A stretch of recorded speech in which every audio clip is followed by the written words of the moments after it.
Guys, welcome back to food and fun YouTube channel. ಎಷ್ಟೋ ದಿನ ಆದ ನಂತರ ಮತ್ತೆ ನಾವು ಕುಕ್ಕಿಂಗ್ ವಿಡಿಯೋ ಅಪ್ಲೋಡ್ ಮಾಡ್ತಾ ಇದ್ದೇವೆ. ಸೊ ಇವತ್ತು ಈಗ ನಾನೊಂದು ಚಿಕನ್ ರೆಸಿಪಿ ಮಾಡುವ ಅಂದ್ಕೊಂಡೆ. ಅದಕ್ಕೆ ಈಗ ಮೊದಲಿಗೆ ಒಂದು ಪ್ಯಾನ್ಗೆ ತೆಂಗಿನೆಣ್ಣೆ ಹಾಕ್ಕೊಂಡು ಅದಕ್ಕೆ ಒಂದು 7ರಿಂದ 8 ಎಸಳು ಬೆಳ್ಳುಳ್ಳಿ, ನಂತರ ದೊಡ್ಡ ಸೈಜ್ ಒಂದು ಈರುಳ್ಳಿ, ಆನಂತರ ಒಂದು ಟೊಮೆಟೊ, ಆಮೇಲೆ 2-3 ಕಾಯಿ ಮೆಣಸು, ನಂತರ ಬ್ಯಾಡಗೆ ಮೆಣಸು ಗೊತ್ತಿದೆ ಅಲ್ವಾ, ತುಂಬ ಖಾರ ಇರುತ್ತೆ, ಸ್ವಲ್ಪ ಹಾಕಿದ್ರೂ ತುಂಬ ಜಾಸ್ತಿ ಖಾರ ಆಗ್ತದೆ. ಆ ನಂತರ ಅದಕ್ಕೆ ಅದರದ್ದು ಕಲರ್ ಕೂಡ ಒಳ್ಳೆಯದಿರ್ತದೆ, ಫುಲ್ ರೆಡ್ ಆಗ್ತದೆ. ನಂತರ ನಾವು ಶುಂಠಿ ತೊಗೊಂಡಿದ್ದೇನೆ, ಶುಂಠಿ ಕೂಡ ಹಾಕ್ಕೊಂಡಿದ್ದೇನೆ. ನಂತರ ಕೊತ್ತಂಬರಿ ಸೊಪ್ಪನ್ನು ಕೂಡ ಹಾಕ್ಕೊಂಡಿದ್ದೇನೆ. ಇಷ್ಟನ್ನು ಚೆನ್ನಾಗಿ ಬೇಯಿಸ್ಕೋಬೇಕು, ಈರುಳ್ಳಿ ಬಣ್ಣ ಚೇಂಜ್ ಆಗೋವರೆಗೂ ಬೇಯಿಸ್ಕೋಬೇಕು. ನಂತರ ತಣ್ಣಗಾಗಲಿಕ್ಕೆ ಸೈಡಲ್ಲಿ ಇಟ್ಕೊಂಡೆ.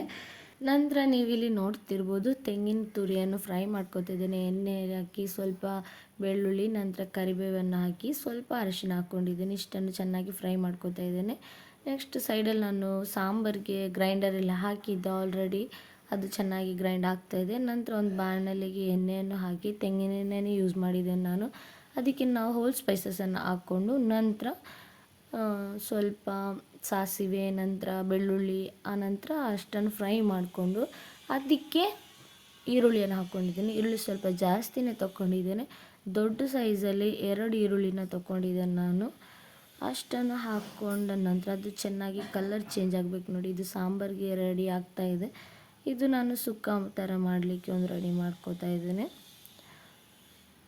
ನೆಕ್ಸ್ಟ್ ನೋಡಿ, ಈಗ ಅದು ಕಲರ್ ಚೇಂಜ್ ಆಗೋವರೆಗೂ ಆನಿಯನ್ ಯಾವಾಗಲೂ ಹಾಗೆ ನಾವು ಏನೇ ಅಡುಗೆ ಮಾಡ್ತಿರ್ಬೋದು, ಆನಿಯನ್ ಇದು ಎಣ್ಣೆಯಲ್ಲಿ ಅದು ಚೆನ್ನಾಗಿ ಫ್ರೈ ಆಗಿ ಅದರದ್ದು ಕಲರ್ ಚೇಂಜ್ ಆದರೆ ಮಾತ್ರ ನಮಗೆ ಅದು ಚೆನ್ನಾಗಿ ರುಚಿ ಕೊಡ್ತದೆ, ಇಲ್ಲಾದರೆ ನಮಗೆ ಹಸಿ ವಾಸನೆ ಬರ್ತದೆ ಈರುಳ್ಳಿ. ಸೊ ಅದಕ್ಕೆ ನಾವು ಕಲರ್ ಚೇಂಜ್ ಆಗೋವರೆಗೂ ತುಂಬ ಚೆನ್ನಾಗಿ ಅದನ್ನು ಫ್ರೈ ಮಾಡ್ಕೊಳ್ಳುವಂಥದ್ದು. ನೋಡಿ, ಈಗ ಕಲರ್ ಚೇಂಜ್ ಆಗ್ತಾ ಬಂತು. ಇನ್ನು ಸ್ವಲ್ಪ ಸೌಟ್ ಅಲ್ಲಾಡಿಸ್ಕೊಂಡ್ರೆ ಸಾಕು ಅಂತ ಅನ್ಕೋತೀನಿ. ನೆಕ್ಸ್ಟ್ ನಾವು ಕಟ್ ಮಾಡಿಟ್ಕೊಂಡಿರುವಂತಹ ಟೊಮೆಟೊವನ್ನು ಕೂಡ ಹಾಕುವಂಥದ್ದು. ಅದನ್ನು ಕೂಡ ಹಾಗೆ ಎಣ್ಣೆಯಲ್ಲಿ ಚೆನ್ನಾಗಿ ಫ್ರೈ ಮಾಡ್ಕೋಬೇಕು. ಸ್ವಲ್ಪ ಹೊತ್ತು ಸೌಟ್ ಅಲ್ಲಾಡಿಸ್ತಾ ಇರುವಂಥದ್ದು.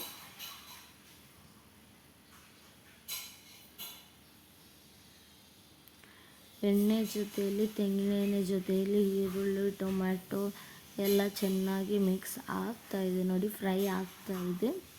ನಂತರ ನಾವು ಮೊದಲೇ ಬೇಯಿಸ್ಕೊಂಡ್ವಿ ನೋಡಿ, ಪ್ಯಾನಲ್ಲಿ ಹಾಕಿ ಈರುಳ್ಳಿ, ಟೊಮೆಟೊ, ಶುಂಠಿ ಎಲ್ಲ ಹಾಕ್ಕೊಂಡು ಅದನ್ನು ಈಗ ಚೆನ್ನಾಗಿ ಗ್ರೈಂಡ್ ಮಾಡ್ಕೊಳ್ಳುವಂಥದ್ದು. ಈಗ ನೋಡಿ, ಇದು ಚೆನ್ನಾಗಿ ಗ್ರೈಂಡ್ ಆಗಿದೆ. ಈಗ ಅದನ್ನು ಕೂಡ ಟೊಮೆಟೊ, ಈರುಳ್ಳಿ ಏನು ಫ್ರೈ ಮಾಡ್ಕೊತಿದ್ದೇವೆ ಅದಕ್ಕೆ ಹಾಕುವಂಥದ್ದು ಪೇಸ್ಟ್.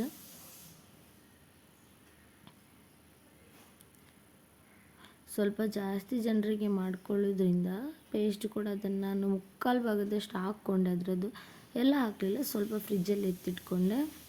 ಅದು ಜಾಸ್ತಿ ಆಗ್ಬೋದೇನೋ ಅಂತ ಅದಕ್ಕೋಸ್ಕರ ಎತ್ತಿಟ್ಕೊಂಡೆ. ನಂತರ ಸ್ವಲ್ಪ ಅರಿಶಿನ ಹುಡಿಯನ್ನು ಹಾಕ್ಕೊಂಡೆ.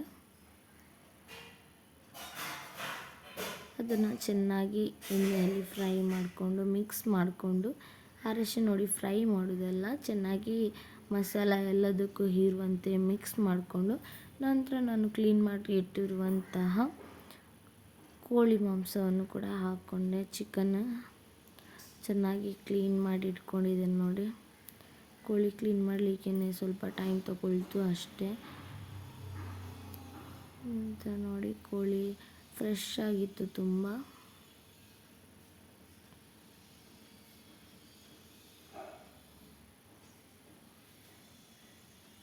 ನಾವು ಚಿಕನ್ ರೆಸಿಪಿ ಮೊದಲೇ ತುಂಬ ಸಲ ಹಾಕಿದ್ದೇವೆ, ಆದರೂ ಇವತ್ತು ನಾನು ಮಾಡಿದೆ. ಈ ರೀತಿ ಮಾಡಿ ಹಾಕಿರಲಿಲ್ಲ, ಅದಕ್ಕೆ ನಾನು ಇವತ್ತು ಹಾಕಿದೆ ಈ ಥರ ವಿಡಿಯೋ.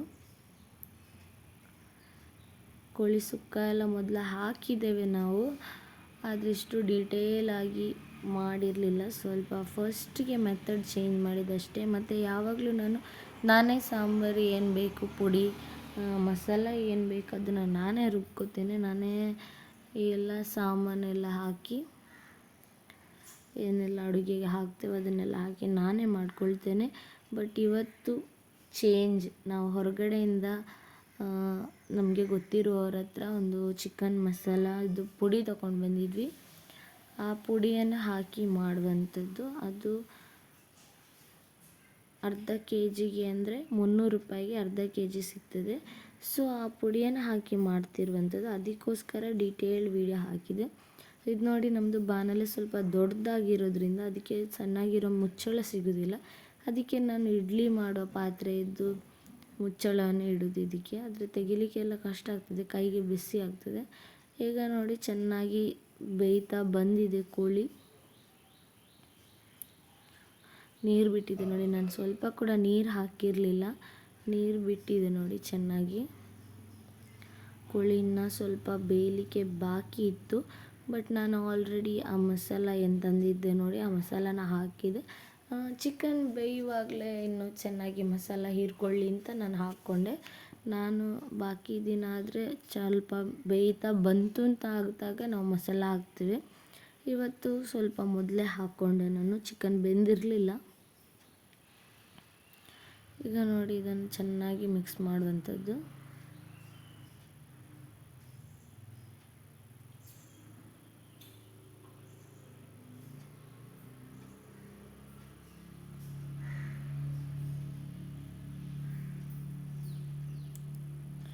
ಕೋಳಿ ಸ್ವಲ್ಪ ಹಾಕಿದ ತಕ್ಷಣ ನಾವು ಮಸಾಲಕ್ಕೆ ಚೆನ್ನಾಗಿ ಮಿಕ್ಸ್ ಮಾಡಿಕೊಳ್ಳೋದು ನಮಗೆ ತುಂಬ ಅಗತ್ಯ ಆಗಿರ್ತದೆ.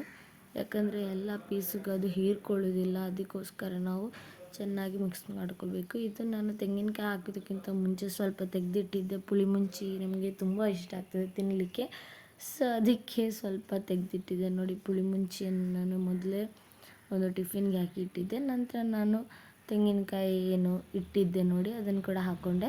ತೆಂಗಿನ ತುರಿಯನ್ನು ಕೂಡ ಚೆನ್ನಾಗಿ ಮಿಕ್ಸ್ ಮಾಡ್ಕೊಂಡು ಅದ್ರ ಮೇಲೆ ಕೊತ್ತಂಬರಿ ಸೊಪ್ಪು ಹಾಕಿದರೆ ನಮ್ಮದು ಕೋಳಿ ಸುಕ್ಕ ರೆಡಿ ಆಗ್ತದೆ. ಸೊ ಇವತ್ತಿನ ನಮ್ಮ ವಿಡಿಯೋ ಇಷ್ಟ ಆಗಿದರೆ ಲೈಕ್ ಮಾಡಿ, ಶೇರ್ ಮಾಡಿ, ಕಮೆಂಟ್ ಮಾಡಿ, ಹಾಗೆ ಸಬ್ಸ್ಕ್ರೈಬ್ ಮಾಡಿ. ನೆಕ್ಸ್ಟ್ ವಿಡಿಯೋದಲ್ಲಿ ಸಿಗೋಣ. Thank you, bye.